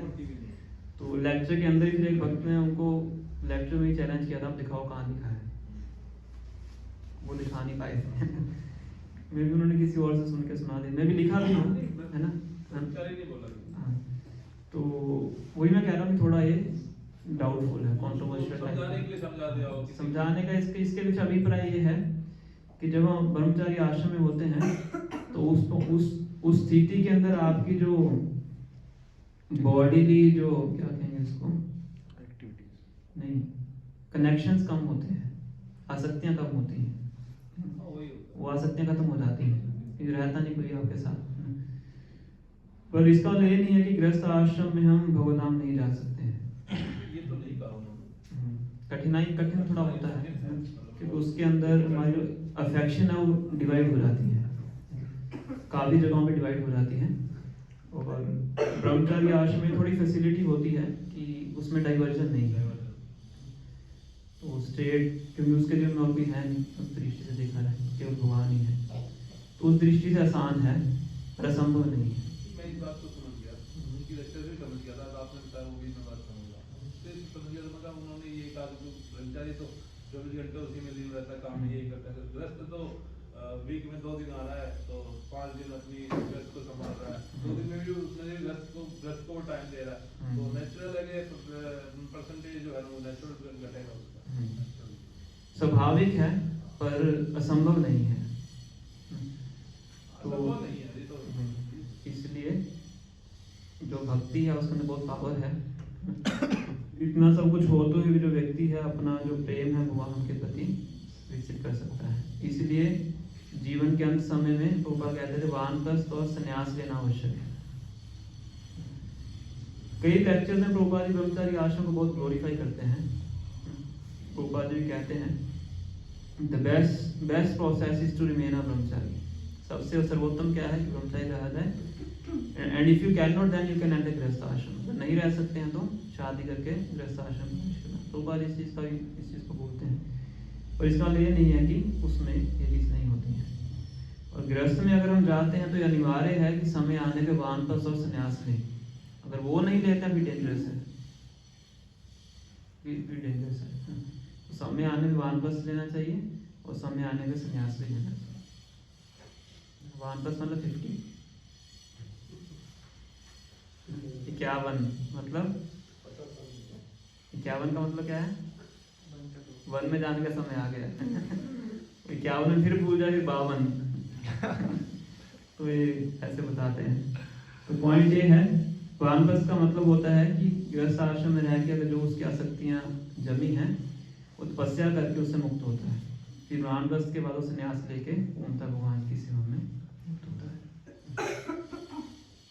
तो इस तरीके से हम इस चीज़ को समझ सकते हैं। अब वन नहीं है हमारे यहाँ। गोपाल जी कहते हैं इसलिए हमने वृंदावन में मायापुर में मंदिर बनाए हैं। जैसे हम अब वन नहीं है, वृंदावन मतलब मंदिरों में जाना है, हाँ। मंदिरों में जा रहे हैं हम। हाँ, गोपाल कह रहे हैं कि अभी तो वन में नहीं जा सकते आप, ना ही आपका शरीर ऐसा है कि वन में जाके आप जीवित रह पाएंगे, इसलिए हमने वृंदावन में मंदिर बनाया है और मायापुर में मंदिर बनाया है। तो 50 साल के बाद भक्त वहाँ पे जाके मंदिर में रह के भगवान की सेवा कर सकते हैं। दैट इज इक्वल टू वानप्रस्थ आश्रम। हम यहाँ आ रहे हैं तो ये इक्वल नहीं है। आगे जा भी तो रहे हैं ना, हम यहाँ आ रहे हैं, आगे जाना नहीं है। आगे की बता लो, ये जैसे हम यहाँ आ रहे हैं, हाँ, मंदिर में तो आ रहे हैं, ये भी तो मंदिर ये काउंटेबल नहीं है। ये काउंटेबल है कि नहीं है? काउंटेबल तो है ही, भक्ति तो काउंटेबल है। हाँ, मंदिर में आना। हाँ हाँ, वानप्रस्थ का मतलब- पर वानप्रस्थ का मतलब क्या है कि घर से दूर रहना और पति पत्नी इकट्ठे रह के भक्ति करते हैं, उसको वानप्रस्थ बोलते हैं। घर से दूर रहना, मेन तो घर से दूर रहना है ना, जो चेतना है उसमें अटकी रहती है। ये स्टेपिंग स्टोन है, संन्यास से पहले जो सीढ़ी है वो वानप्रस्थ है गृहस्थ के लिए। बहुत difficult। जब चीजों को दूर से देखते हैं तो डिफिकल्ट लगता है, जब पास में जाके देखते हैं तो कुछ डिफिकल्ट नहीं है। बहुत से भक्त हैं वृंदावन में जाके देखिए, मंदिर के अंदर रहते हैं। वो तो पूरी ग्रस्त क्या है, वो तो शुरू से नहीं है, गृहस्थ आश्रम के बाद शुरू है। चले जाते हैं। मुश्किल कुछ नहीं है, हमारा मन है जो मुश्किल बनाता है। प्रभुपाद जी की जीवनी हम पढ़ रहे हैं, उसमें भी कितना डिफिकल्ट लेवल प्रभुपाद जी ने फेस किया है ग्रस्त से। प्रभुपाद जी का जीवन आप देखिए, पहले गृहस्थ आश्रम में, फिर वानप्रस्थ में, फिर संन्यास में है ना। डिफिकल्ट है। और प्रभुपाद जी तो एक तरह फाउंडर आचार्य हैं, भगवान के शुद्ध भक्त हैं, वो तो उनके माध्यम से भगवान काफी चीजें सिखाना चाहते हैं, तो वो तो है ही। पर इसका मतलब नहीं है कि बहुत कठिन है, ऐसा नहीं। जो भी शास्त्र में दिया गया है वो उसी दृष्टि से दिया गया है जिसको जनरल मास फॉलो कर सकता है। शास्त्र में कुछ भी इम्प्रैक्टिकल नहीं होता है, तो अगर शास्त्र में दिया गया है मतलब पालन किया जा सकता है। अब इच्छा हमारी है, सब कुछ हमारी इच्छा पर निर्भर है। अगर इच्छा है तो सब कुछ हो सकता है। इच्छा है तो 10,000 गीता भी हो सकती है, हो सकता है। इच्छा है तो 50,000 भी हो सकती है। सब कुछ इच्छा पर निर्भर करता है। कैपेबिलिटी की कहीं कमी नहीं है, डिजायर की कमी है। इसलिए इच्छा ही मूल कारण है हमारे भौतिक अस्तित्व का और आध्यात्मिक अस्तित्व का। ठीक है। एक क्वेश्चन, आपने जैसे अभी बताया कि विष्णु ने नारायण की काफी बार नारायण, तो कुरुक्षेत्र युद्ध में कृष्ण थे या नारायण? कुरुक्षेत्र युद्ध में कृष्ण थे। अब भगवान श्री कृष्ण हैं, क्योंकि हर चीज के उद्गम है तो सारे अवतार उन्हीं में सम्मिलित रहते हैं। कृष्ण है तो उनमें नारायण भी है, वरा भी है, नरसिंह भी है, सब कुछ है। कोई कोई कहते हैं कि भागवत में इसकी रेफरेंस है, मुझे हालांकि पता नहीं है, कि कृष्ण कुरुक्षेत्र युद्ध में नारायण रूप में वासुदेव फीचर बोलते हैं। ये थोड़ी टेक्निकलिटीज हैं ना, कि भगवान कहते हैं वृंदावन परित्यज्य पादम एकम न गच्छति, कि मैं वृंदावन को छोड़ के एक कदम भी बाहर नहीं रखता। भगवान की वर्ड्स हैं। तो भगवान बताया जाता है कि जब भगवान अवतरित होते हैं, भगवान तो स्वयं अवतरित होते हैं, परम पुरुषोत्तम भगवान श्री कृष्ण अवतरित होते हैं, तो उनके साथ उनके जितने भी अवतार हैं उनके अंदर सम्मिलित हैं।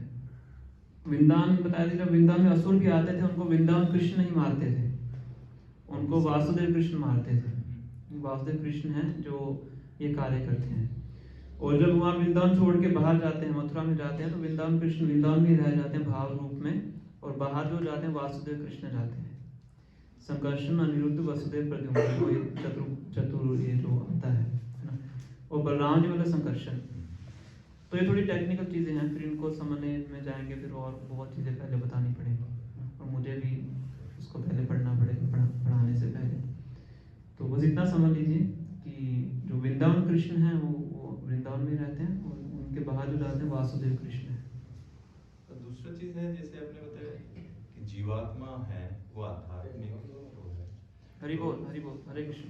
क्लास के तो गीता में एक जगह पे लिखा है कि जीवात्मा जो है इंद्रिय मन बुद्धि के द्वारा जीवात्मा सुख दुख भोग करता है, लेकिन कहीं कहीं पे ये है कि आत्मा भोग नहीं करते हैं क्योंकि वो अविनश्वर शुद्ध है, वो मानते हैं ये शरीर हमारा है, तो ये दोनों कॉन्ट्राडिक्ट कर रहे हैं ना। एक जगह पे लिखा है कि भोग करते हैं, एक जगह पर। तो आत्मा जब इस भौतिक शरीर में आता है तो एक बहुत अजीब सी परिस्थिति उसके साथ हो जाती है। सबसे पहला आवरण उसके ऊपर मन बुद्धि अहंकार का होता है, फॉल्स ईगो। और जब फॉल्स ईगो का आवरण उसके ऊपर होता है तो उसके कारण वो अपनी पहचान शरीर से करता है। फॉल्स ईगो का मतलब यही है, मिथ्या अहंकार, जैसे मैंने समझा। और जब वो शरीर को ही अपना मानता है, मैं ही शरीर हूँ, जब ये मानता है तो शरीर से संबंधित इतने सुख दुख है उसको अपना मानता है। वही कहते हैं कि मेरा मतलब ये तो कष्ट मुझे हो रहा है, वो कष्ट उसको नहीं हो रहा है, वो कष्ट उसके शरीर को हो रहा है। पर फॉल्स ईगो के कारण वो क्या समझता है कि कष्ट मुझे हो रहा है। और जब वो अपने आप को डिटैच कर लेता है, ये समझ आती, इसकी उसको अनुभूति हो जाती है कि मैं शरीर नहीं, मैं आत्मा हूँ, तो वो कष्ट उसके लिए कष्ट नहीं रहता है। एग्जाम्पल देते हैं कि नारियल है, जब नारियल हम ब्राउन नारियल होता है ना, ब्राउन नारियल देखो ना आपने, तो उसके अंदर वो गिरी है, उसके साथ चिपकी रहती है, चिपकती है कि नहीं। तो बाहर जब आप उसको ठोकर मारते हैं, कुछ मारेंगे तो गिरी में अंदर टूट जाती है। अब उसी नारियल को आप सुखा दीजिए, सूख जाता है ना, तो उसके अंदर क्या हो जाता है, गुट बन जाता है, गुट बोलते हैं जिसको। तो वो उसके अंदर होता है पर उससे अलग हो जाता है, अब उससे चिपका हुआ नहीं है। और उसकी शैल को मारेंगे तो शैल टूटेगी, अंदर वाला वो गुट नहीं टूटेगा।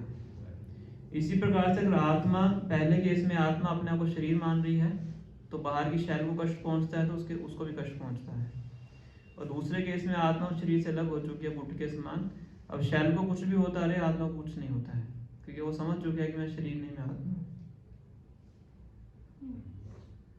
थोड़ा समझ नहीं, एग्जाम्पल से समझ सकते हैं। इसका मतलब आत्मा कुछ भोगते नहीं है ना, शरीर आत्मा की सोचते है कि मैं भोग रहा हूँ। हाँ, आत्मा ये सोचता है कि कष्ट मुझे हो रहा है, पर कष्ट उसको नहीं हो रहा है, कष्ट शरीर को हो रहा है। पर आत्मा की अपनी आध्यात्मिक इंद्रियां होती हैं, आध्यात्मिक मन होता है ना, वो आत्मा का होता है, वो शरीर का नहीं होता है। वो फिर जब भगवान के धाम में जाता है, उन्हीं इंद्रियों से भगवान की सेवा करता है।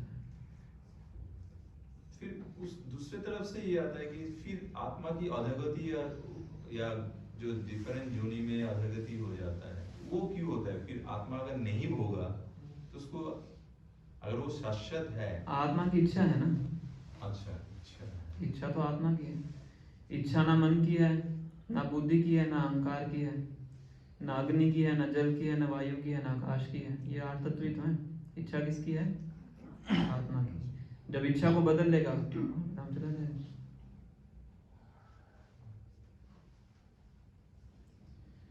तो इसीलिए जो आत्मा है सूक्ष्म शरीर के साथ अलग अलग योनियों में भ्रमण करती है। जब सूक्ष्म शरीर उसका सही हो जाता है, फिर सूक्ष्म शरीर का परित्याग करके भगवान के नाम को वापस चले जाता है। इससे जो आध्यात्मिक चेतना में उन्नत व्यक्ति होते हैं, उनको शरीर के बदलाव से फर्क नहीं पड़ता है, क्योंकि शरीर से अलग हो चुके हैं।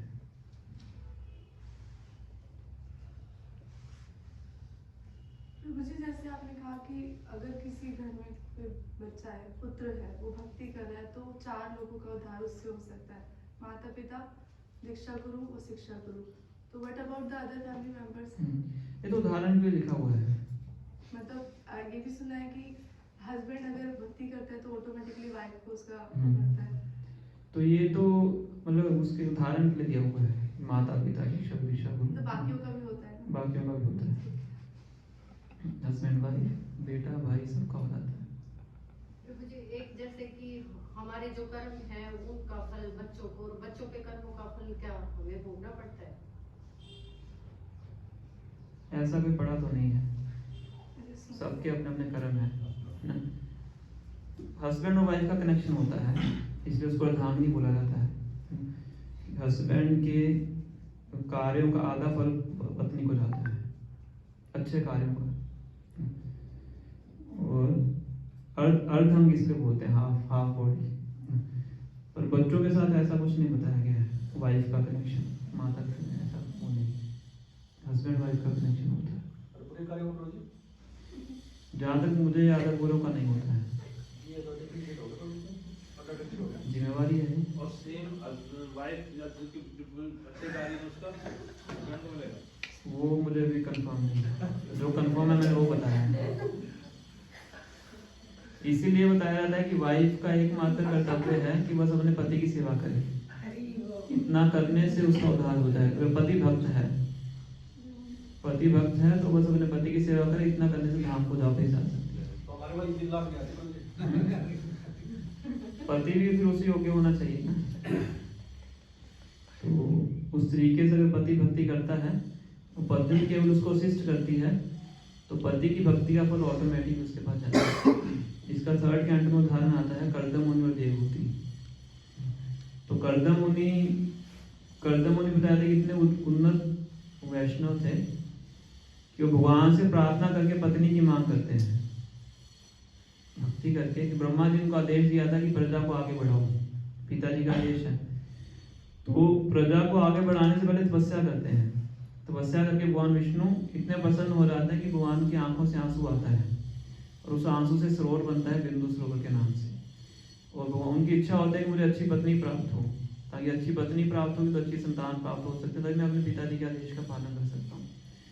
तो भगवान कहते हैं मुझे पता है आपकी इच्छा क्या है, अभी परसों एक दिन छोड़ के शंभु मनु अपनी पुत्री के साथ आएंगे, देवहूति के साथ, उसकी शादी आपसे करवाएंगे।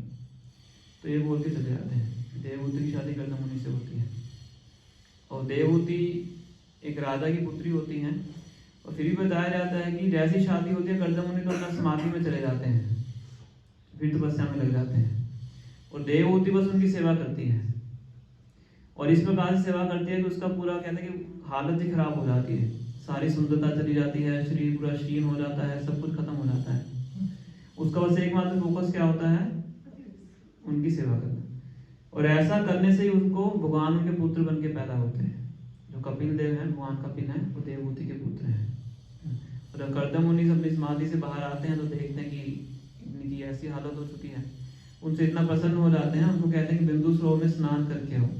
वो बिंदु सरोवर में स्नान करने जाती है, अंदर इतनी अप्सराएं होती हैं, सब मिलके उनका पूरा पहले जैसा रूप कर देती हैं, पूरा श्रृंगार सब कुछ हो जाता है, स्त्री के लिए सब कुछ है। उसके बाद फिर कर्दम मुनि एक विमान बनाते हैं अपने योग बल से। इतना सुंदर विमान बनाते हैं केवल देवहूति की प्रसन्नता के लिए। और बताया था कि जो ये कश्मीर है वो विमान ही है, ऐसा शास्त्र में बताया गया। कितना सुंदर विमान बनाते हैं। तो दोनों आपस में भ्रमण करते हैं, फिर कपिल देव उत्पन्न होते हैं, फिर कर्दम मुनि छोड़ के चले जाते हैं। तो कहने का मतलब क्या है कि अगर पति अच्छा भक्त है और पत्नी सेवा करती है तो इतना करने से पत्नी का काम खत्म हो जाता है। ये प्रेरोगेटिव है पत्नी का। एक जगह पे स्नान कहाँ पे है? बिंदु स्नान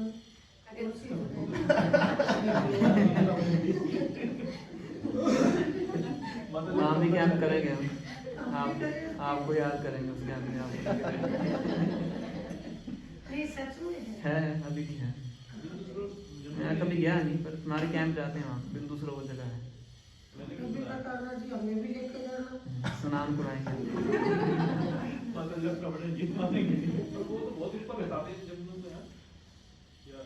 मैं कभी गया नहीं, मैंने ये सुना है कैंप वगैरह जाते हैं वहाँ पे, कॉम्प्लिकेशन कैंप जाते लोग, ये सुना है।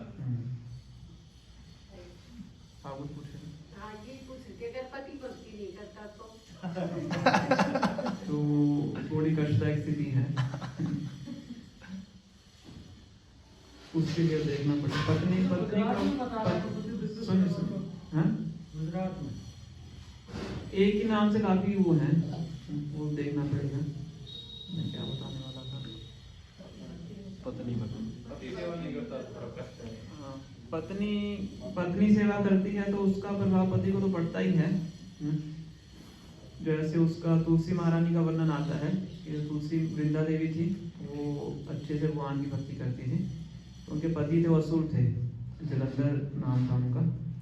तो जब उनकी लड़ाई होती है तो उनके तपस्या के कारण, वृंदा देवी की तपस्या के कारण उनको कोई मार नहीं पाता है जलंधर को।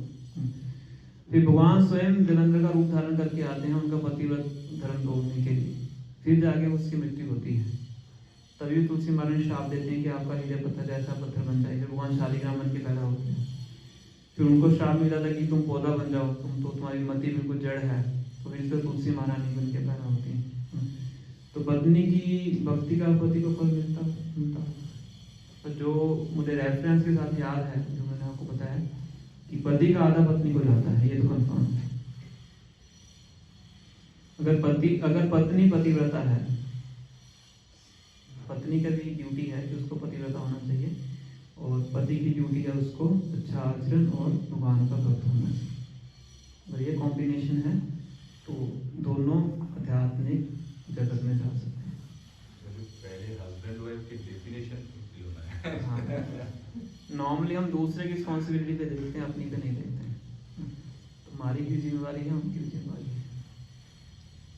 जो सारी चीजें वो बेसिकली हमारी डिजायर पे है। हम डिजायर करते हैं आध्यात्मिक जगत की खोज जाने की तो हम जा सकते हैं। अगर हम डिजायर करते हैं दूर जाने की तो फिर वैसे ही होता है। तो हमारी डिजायर अगर स्ट्रॉन्ग होगी, जो भी अभी सारी चीजें हुई है कि जब हम आध्यात्मिक क्षेत्र में आते हैं, सबसे पहले हमें मोह हो जाता है कि हम शरीर है, आत्मा नहीं है। उस चीजें से काफी सारी चीजें हमारी हो जाती हैं। नहीं, प्रश्न क्या आपका? कि हमारी डिजायर स्ट्रॉन्ग होनी चाहिए, तभी हम आध्यात्मिक क्षेत्र की तरफ हम और प्रगति कर सकते हैं।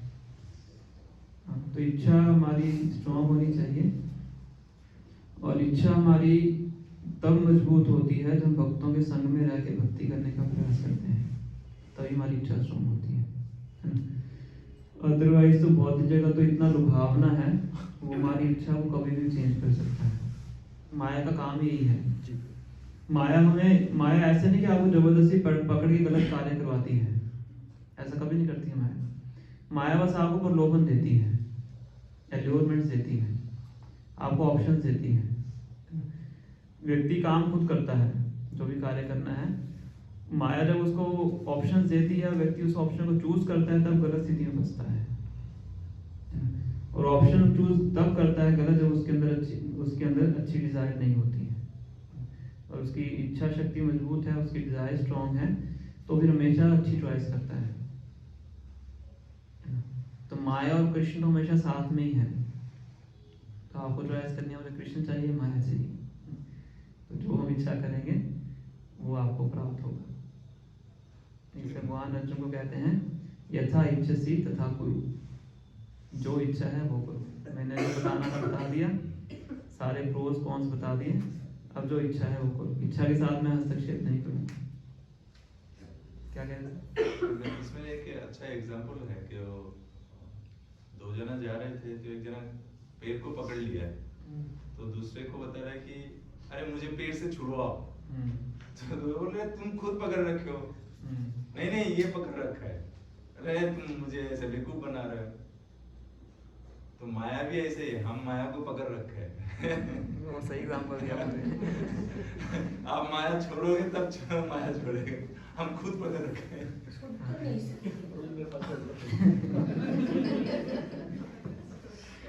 तो माया तभी छूटेगी जब कृष्ण को सबसे पकड़ेंगे। वरिष्ठ भक्त माता जी ने कहा कि छुट तो नहीं सकते। अब इनसे वरिष्ठ तो कोई भी नहीं है यहाँ। इन्होंने काफी जिंदगी देखी हमसे ज्यादा।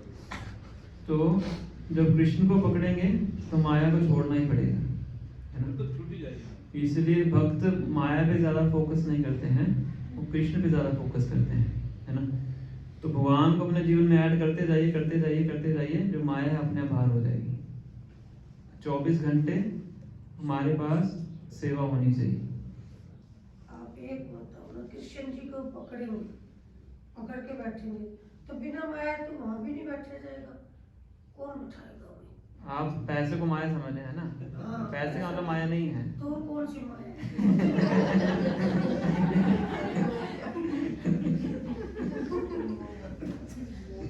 आपने सही पकड़ा। ये जो दो शब्द है ना, मोह और माया, इसको बहुत हम मिसअंडरस्टूड करते हैं। धन को माया मानते हैं और परिवार की जो अट्रैक्शन है उसको मोह मानते हैं। दोनों ही गलत नहीं है। तो वो फिर बाद में कोई बताएंगे माया क्या है। मुझे वो 8 दिन तक सोचती रहूंगी। कृष्ण ने पकड़ो या उसने पकड़ो। आप माला पकड़ के रखिए, तो रोज 16 माला कीजिए। वो करने लगी। बहुत अच्छा है। हरि बोल। माता जी के लिए हरे कृष्ण मंत्र बोलेंगे। हरे कृष्णा कृष्णा कृष्णा हरे हरे हरे राम राम राम हरे हरे। हरे कृष्ण महामंत्र का जप करते रहिए, माया अपने आप चली जाएगी।